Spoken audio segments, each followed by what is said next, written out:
बिस्मिल्लाहिर्रहमानिर्रहीम। Dear students, आज हम फर्स्ट ईयर से लॉ ऑफ मास एक्शन को पढ़ेंगे। इससे पहले हमने इक्विलिब्रियम पे इंट्रोडक्शन का एक लेक्चर दिया था। आज हम लॉ ऑफ मास एक्शन में सबसे पहले इसको इंट्रोड्यूस करेंगे, उसके बाद इसकी स्टेटमेंट देखेंगे और फिर इसी के अंदर एक्टिव मास को देखेंगे in case of solid, in case of liquid और आपके पास इन केस ऑफ गैसेस। फिर डेरिवेशन ऑफ केसी को कैसे डिराइव करेंगे और फिर आपके पास के इक्विलिब्रियम मतलब equilibrium constant in terms of partial pressure, इसको हम देखेंगे।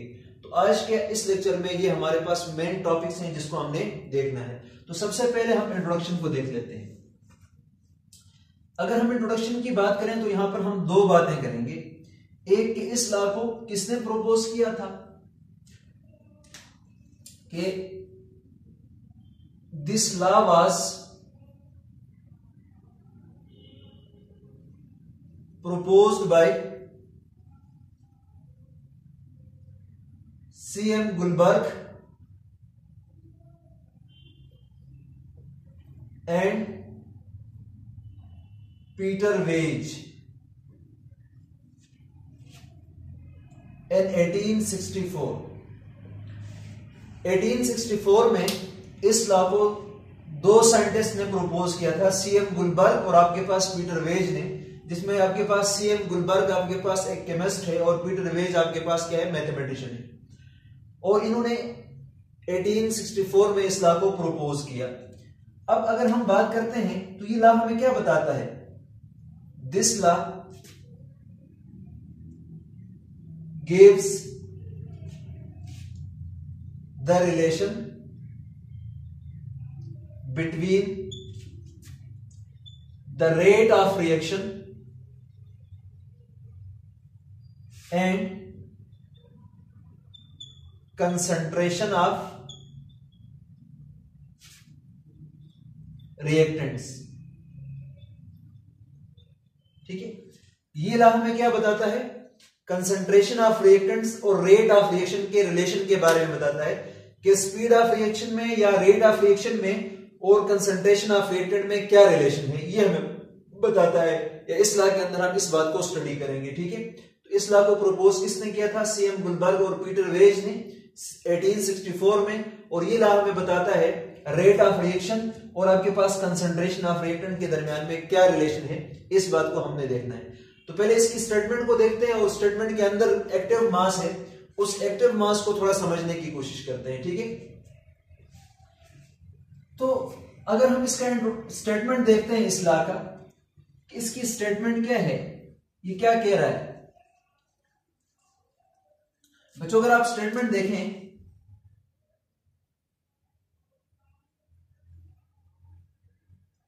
तो at constant temperature the rate of reaction is directly proportional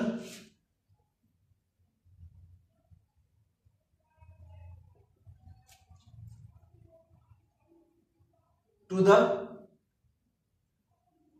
active mass of reacting substances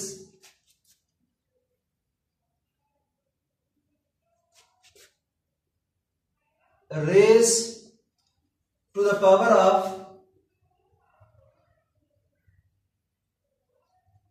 its coefficient।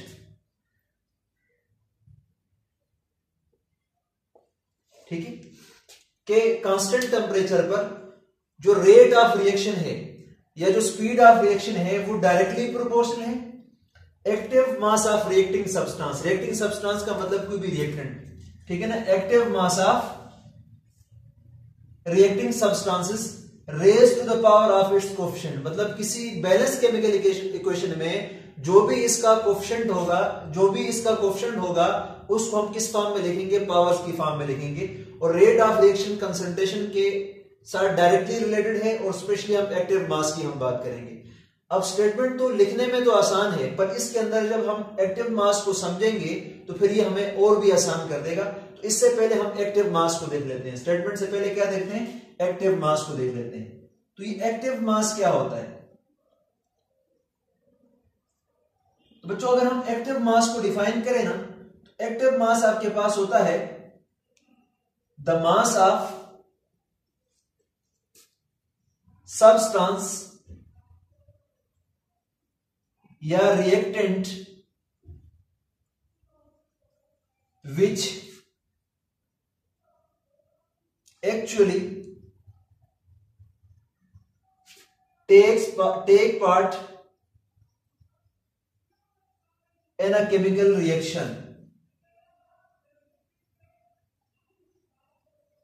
किसी भी रिएक्टेंट या रिएक्टिंग सब्सटेंस का वो मास जो एक्चुअल में या रियल में किसी रिएक्शन में पार्टिसिपेट करे, उस मास को हम क्या बोलते हैं, एक्टिव मास बोलते हैं।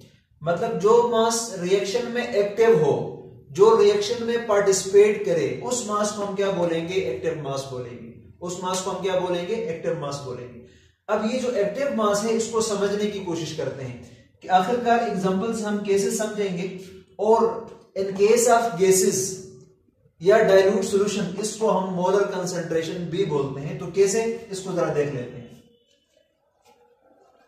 तो बच्चों अगर आप देखें तो हमारे पास एक्टिव मास क्या होता है, किसी भी रिएक्टेंट का सिर्फ वो मास, सारा नहीं, जो रिएक्शन में पार्टिसिपेट करता है, उस मास को हम क्या बोलते हैं, एक्टिव मास बोलते हैं। जैसे फॉर एग्जांपल मेरे पास एक रिएक्शन है, जैसे कि A प्लस B, ठीक है ना, तो ये आपको देता है प्रोडक्ट, ठीक है ना। अगर मैं कहता हूं कि इनिशियल कंडीशन में मेरे पास ये 40 ग्राम है A, प्लस आपके पास B भी कितना है, 40 ग्राम है, और चूंकि प्रोडक्ट तो आपके पास शुरू में 0 होता है।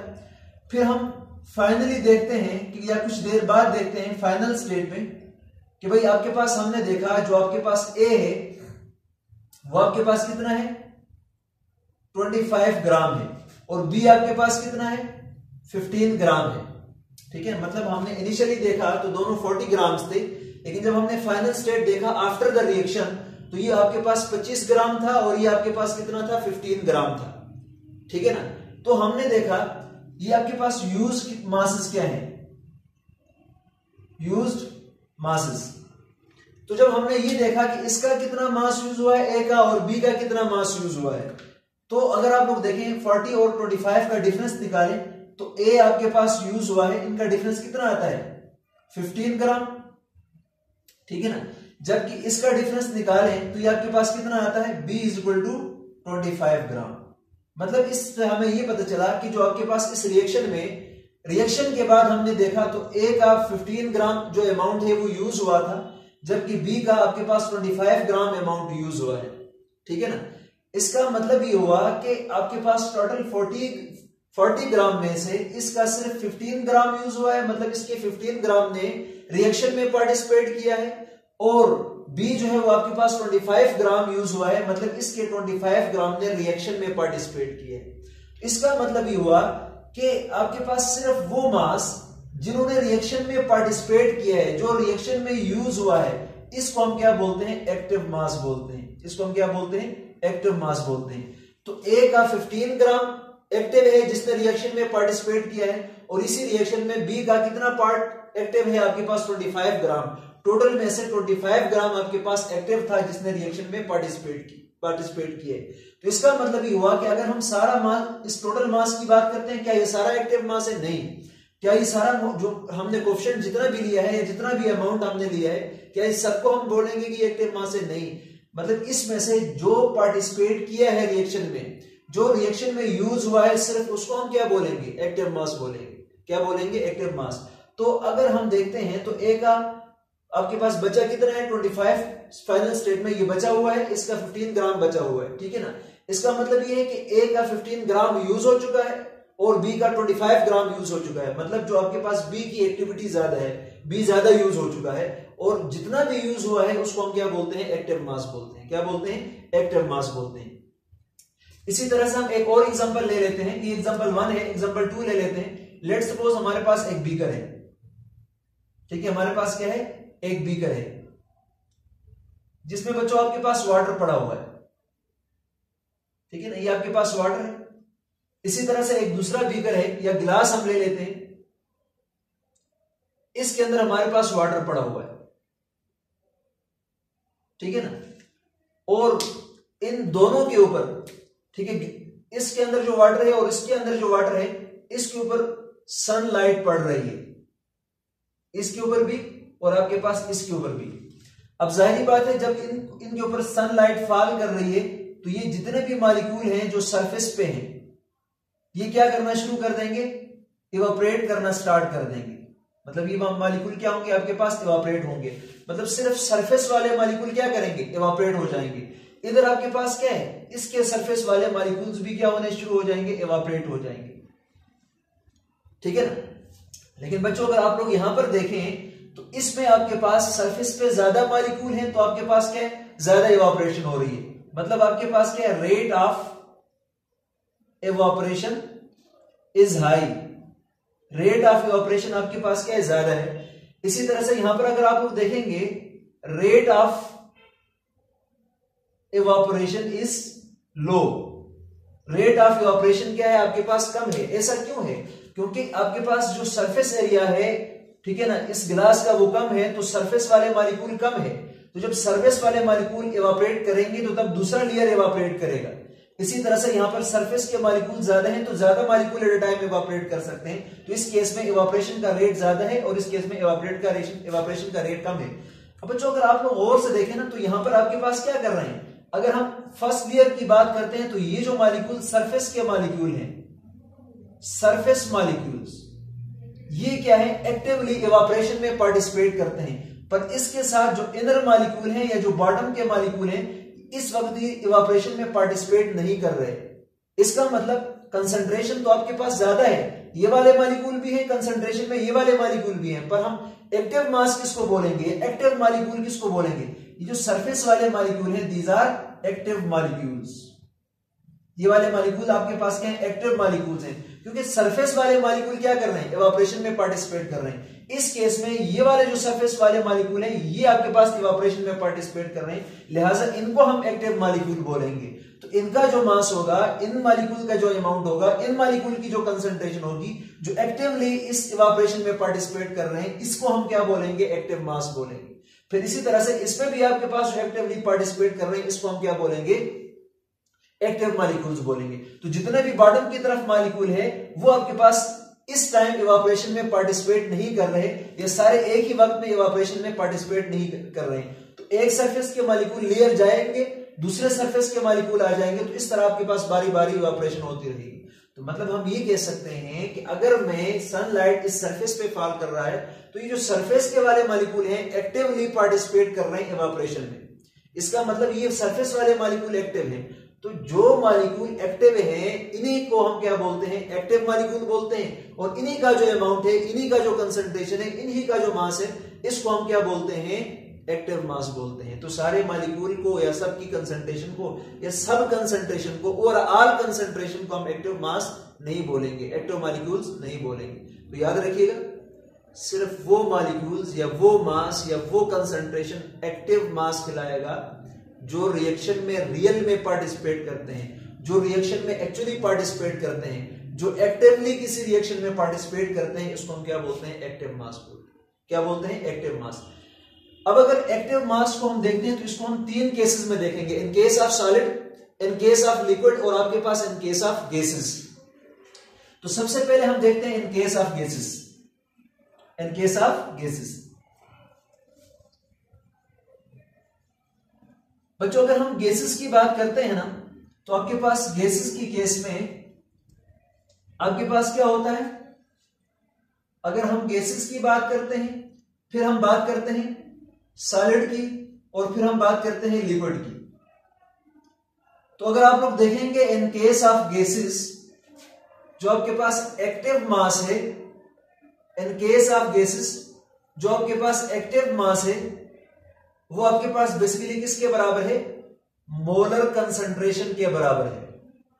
किसके बराबर है, मोलर कंसंट्रेशन के बराबर है, ठीक है। और मोलर कंसंट्रेशन को या एक्टिव मास को हम स्क्वायर ब्रैकेट से रिप्रेजेंट करते हैं। क्या करते हैं? स्क्वायर ब्रैकेट से रिप्रेजेंट करते हैं। अब इसका क्या मतलब कि गैसेस का जो एक्टिव मास है वो उसी का हम मोलर कंसंट्रेशन ले लेते हैं। क्यों ऐसा करते हैं?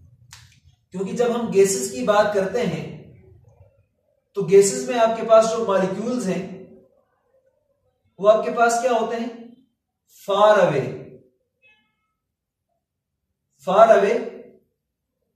From each other.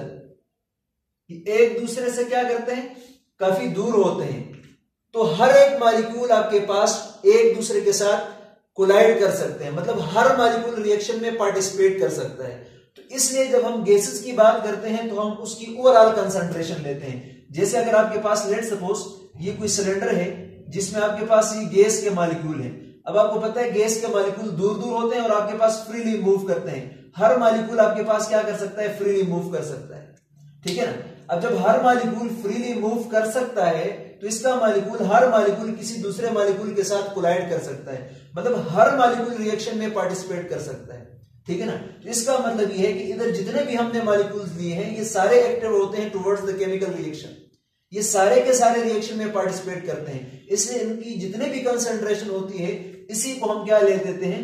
इसका मोलर कंसंट्रेशन ले लेते हैं। इसी को हम क्या बोलते हैं? एक्टिव मास बोलते हैं। तो गैसेस का जो भी हमारे पास कंसंट्रेशन होगा उसी को हम क्या बोलेंगे? एक्टिव मास बोलेंगे। उसी को हम क्या बोलेंगे? एक्टिव मास बोलेंगे।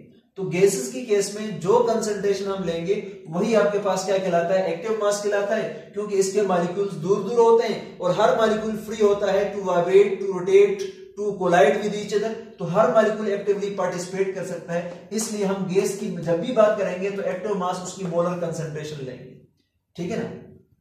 लेकिन अगर हम बात करते हैं सॉलिड की तो इस केस में जो एक्टिव मास है,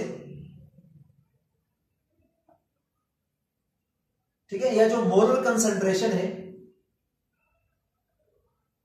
या जो आपके पास मोलर कंसंट्रेशन है वो हम किसके बराबर लेते हैं? कांस्टेंट के बराबर लेते हैं, मतलब वो कांस्टेंट होता है। जैसे आपके पास हम यूनिटी के बराबर ले लेते हैं, कांस्टेंट को 1 के बराबर लेते हैं, ठीक है ना। तो जो सॉलिड है, सॉलिड की केस में एक्टिव मास या जो मोलर कंसंट्रेशन है इसको हम 1 के बराबर लेते हैं। क्यों ले लेते हैं? इसकी क्या रीजन है? ठीक है ना, इसकी क्या रीजन है? हम सॉलिड के कंपैरिजन में गैसेस में तो हम मोलर कंसंट्रेशन ले लेते हैं, ओवरऑल कंसंट्रेशन जो भी है, पर इसी के साथ अगर हम देखते हैं तो ये हम किसके बराबर ले लेते हैं? 1 के बराबर लेते हैं सॉलिड को। क्यों लेते हैं 1 के बराबर? बच्चों अगर आप लोग देख लेते हैं तो आपके पास जो डेंसिटी है वो बराबर होता है मास पर यूनिट वॉल्यूम का। अब चूंकि हमारे पास गैस की डेंसिटी बहुत कम होती है, मॉलिक्यूल दूर दूर होते हैं, तो इसलिए आपके पास वॉल्यूम पे फर्क पड़ता है अगर कोई मॉलिक्यूल रिएक्शन में पार्टिसिपेट करता है। लेकिन अगर हम इसकी बात करते हैं तो density in case of solid and liquid वो आपके पास बहुत ज्यादा होती है, तो बहुत कम वॉल्यूम के अंदर बहुत ज्यादा मॉलिक्यूल होते हैं। तो अगर आपके पास इस बहुत और सिर्फ सरफेस वाले मॉलिक्यूल रिएक्शन में पार्टिसिपेट करेंगे तो इतने सारे मॉलिक्यूल में से अगर आपके पास 1-2 मॉलिक्यूल रिएक्शन में पार्टिसिपेट कर भी लेते हैं तो कोई खास फर्क नहीं पड़ता इनकी डेंसिटी पे, लिहाजा इसको हम क्या लेते हैं? कांस्टेंट लेते हैं। ये सिंपल सा आंसर है। जैसे आपके पास एक बोरी है, इसके अंदर शुगर है, पूरी आपके पास जो बोरी है इसके अंदर अगर हम 1 दाना निकाल के यूटिलाइज करें या 2 दाने निकाल के यूटिलाइज कर ले तो क्या फर्क पड़ता है? इतना ज्यादा तो है। इसी तरह से आपके पास जो सॉलिड और लिक्विड है इसकी डेंसिटी बहुत ज्यादा होती है, तो उस कम वॉल्यूम के अंदर बहुत सारे मॉलिक्यूल आ जाते हैं। तो अगर उनमें से कुछ हम यूज भी कर लें तो कोई खास फर्क नहीं पड़ता। दूसरी बात, हम मैथमेटिकली ये कह सकते हैं कि अगर हम यूज करते हैं किसी भी सॉलिड को, ठीक है ना, तो जब हम किसी सॉलिड को यूज करते हैं, लेट सपोज ये सॉलिड के मॉलिक्यूल्स हैं, ठीक है ना, तो बच्चों जब आप लोग किसी मॉलिक्यूल को यहां से निकालोगे ना तो इसका मास क्या हो जाएगा? मास आपके पास डिक्रीज हो जाएगा। जाहिर बात है मॉलिक्यूल यूज हो रहा है रिएक्शन में तो मास तो कम हो जाएगा, पर जब मॉलिक्यूल यहां से निकल रहा है, मास कम हो रहा है, तो वॉल्यूम भी क्या हो जाएगा आपके पास? वॉल्यूम भी आपके पास डिक्रीज हो जाएगा। अब आप लोग देखें, वॉल्यूम अगर आपके पास डिक्रीज हो जाए तो डेंसिटी क्या होती है? इंक्रीज। लेकिन मास अगर डिक्रीज हो जाए तो डेंसिटी क्या होती है? डिक्रीज होती है। इसका मतलब जो मास का डिक्रीज होना है और वॉल्यूम का डिक्रीज होना है, इन दोनों का जो प्रोपोर्शन है, जिस रेट के साथ ये डिक्रीज हो रहा है इसी रेट के साथ ये भी डिक्रीज हो रहा है। तो लिहाजा ओवरऑल यहां पर इसका डिक्रीज होना और इसकी वजह से डेंसिटी का इंक्रीज होना, मतलब मास की डिक्रीज होने की वजह से डेंसिटी का डिक्रीज होना, और इसी तरह से वॉल्यूम की डिक्रीज होने की वजह से डेंसिटी का इंक्रीज होना, ये इनका जो प्रोपोर्शन है वो आपके पास किसके बराबर होता है, इक्वल होता है या आपके पास कांस्टेंट होता है। मतलब ओवरऑल इन दोनों का रेशियो लेंगे तो ये दोनों बराबर हिसाब से डिक्रीज हो रहे हैं, तो लिहाजा ये कांस्टेंट के बराबर आता है। तो डेंसिटी में ओवरऑल कोई चेंज नहीं आता। तो लिहाजा सॉलिड की केस में जब भी हम एक्टिव मास की बात करते हैं या मोलर कंसंट्रेशन की बात करते हैं तो इसको हम 1 के बराबर लेते हैं। तो 1 के बराबर क्यों लेते हैं, क्योंकि जब हम मास को यूज करते हैं तो मास डिक्रीज हो रहा है, साथ में वॉल्यूम भी तो डिक्रीज हो रहा है, तो मास की वजह से डेंसिटी में क्या आना, डिक्रीज आना, और वॉल्यूम की डिक्रीज की वजह से वॉल्यूम में इंक्रीज आना, ये इक्वल रेट के साथ होता है, इक्वल प्रोपोर्शन में होता है। लिहाजा इन दोनों का जो रिजल्ट है वो किसके बराबर आता है, कांस्टेंट के बराबर आता है। इसलिए हम कहते हैं कि सॉलिड की केस में मोलर कंसंट्रेशन में कोई फर्क नहीं पड़ता, तो इस केस में मोलर कंसंट्रेशन हम किसके बराबर लेते हैं, 1 के बराबर लेते हैं, ठीक है ना। लेकिन अब आपके पास जब लिक्विड की बात करते हैं तो यहां पर 2 केसेस बनते हैं। एक जब आपके पास लिक्विड के साथ इक्विलिब्रियम में हो, ठीक है ना, और दूसरा फिर हम लिक्विड और गैस ले लें, तब आपके पास क्या होगा, फिर हम देख लेते हैं। तो लिक्विड के 2 केसेस बनते हैं। लिक्विड के कितने केसेस बनते हैं, 2 केसेस बनते हैं। 2 केसेस कैसे बनते हैं, अगर हम लिक्विड की बात करते हैं, अगर हम जो लिक्विड है इसको हम किसी गैस के साथ ले लेते हैं, ठीक है, तो याद रखिएगा इस केस में जो आपके पास मोलर कंसंट्रेशन है इसको हम किसके बराबर लेते हैं, यूनिटी के बराबर लेते हैं, 1 के बराबर लेते हैं। स्क्वायर ब्रैकेट मोलर कंसंट्रेशन को रिप्रेजेंट कर रहा है। अब ऐसा क्यों करते हैं, क्योंकि अगर हम लिक्विड और गैस का रिएक्शन करते हैं, ठीक है, अगर हम क्या करते हैं, लिक्विड और गैस का रिएक्शन करते हैं, इसका रीजन हम ढूंढते हैं कि भाई आखिरकार हम 1 के बराबर इसको क्यों लेते हैं। लेट सपोज आपके पास ये एक बीकर है, ठीक है ना, और ये आपके पास क्या है, मॉलिक्यूल्स ऑफ लिक्विड है, ठीक है ना, ये आपके पास लिक्विड है, और इसी के अंदर ये मॉलिक्यूल्स आपके पास क्या है, रेड मॉलिक्यूल आपके पास गैस के हैं।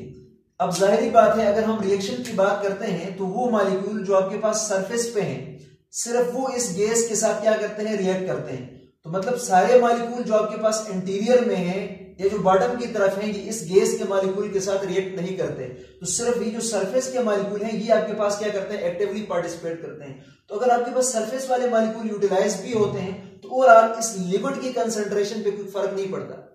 ओवरऑल इस लिक्विड की कंसंट्रेशन पे कोई फर्क नहीं पड़ता। क्या है, density is equal to mass per unit volume. तो अगर मास इसका यूज होगा इस गैस के साथ तो डेंसिटी आपके पास डिक्रीज हो जाएगी, मास डिक्रीज हो जाएगी तो डेंसिटी भी डिक्रीज हो जाएगी। लेकिन जब आपके पास मास कम हो जाए तो वॉल्यूम भी क्या हो जाएगा, कम हो जाएगा। तो जब वॉल्यूम कम हो जाएगा तो डेंसिटी क्या हो जाएगी, इंक्रीज हो जाएगी। अगेंस्ट ये जो इंक्रीज और डिक्रीज है ये इक्वल रेट के साथ है, इक्वल प्रोपोर्शन में है, तो लिहाजा ये किसके बराबर आएगा, अगेन आपके पास कांस्टेंट के बराबर आएगा जिसको हमने 1 लिया होगा। तो इसलिए हम बोलते हैं कि सॉलिड की केस में और लिक्विड का ये वाला केस, ठीक है, जिसमें आपके पास गैस और लिक्विड आपस में रिएक्ट कर रहे हो, तो तब हम इसकी मोलर कंसंट्रेशन 1 के बराबर लेते हैं, क्योंकि इस केस में जो लिक्विड की डेंसिटी है वो फिर भी क्या रहती है, कांस्टेंट रहती है, ठीक है ना। लेकिन एक और केस है कि जिसमें हम क्या करते हैं कि लिक्विड को लिक्विड के साथ रिएक्ट करवाते हैं, तो तब आपके पास ये किसके बराबर होता है, मोलर कंसंट्रेशन के बराबर होता है, ठीक है। तभी किसके बराबर होता है, मोलर कंसंट्रेशन के बराबर होता है।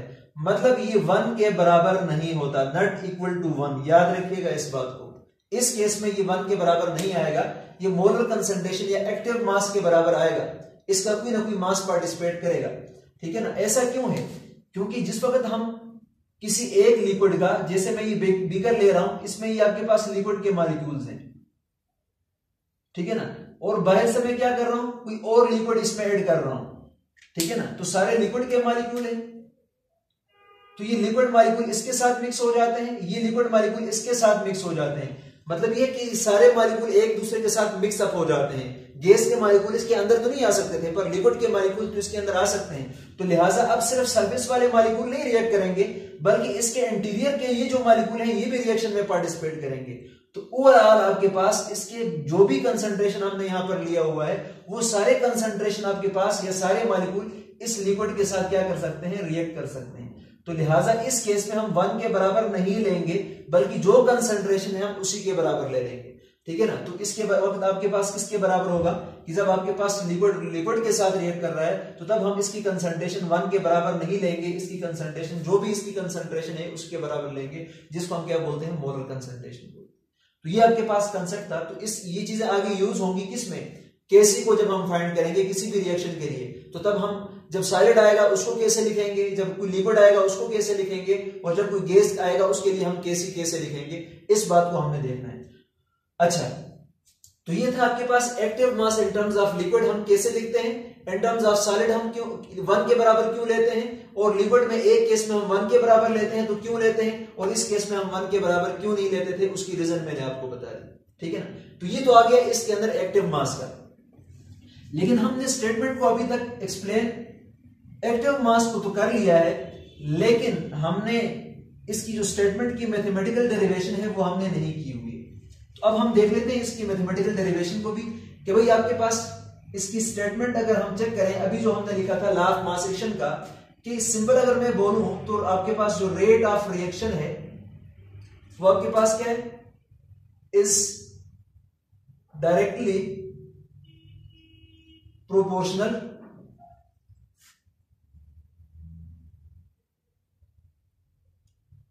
to the active mass of reactant, to the active mass of reactant at constant temperature। और किसी रिएक्शन का कोई कोफिशिएंट है तो उसको हम पावर की फॉर्म में लिखेंगे, ठीक है ना। अगर मैं इसको लिखना चाहूं तो अगर फॉर एग्जांपल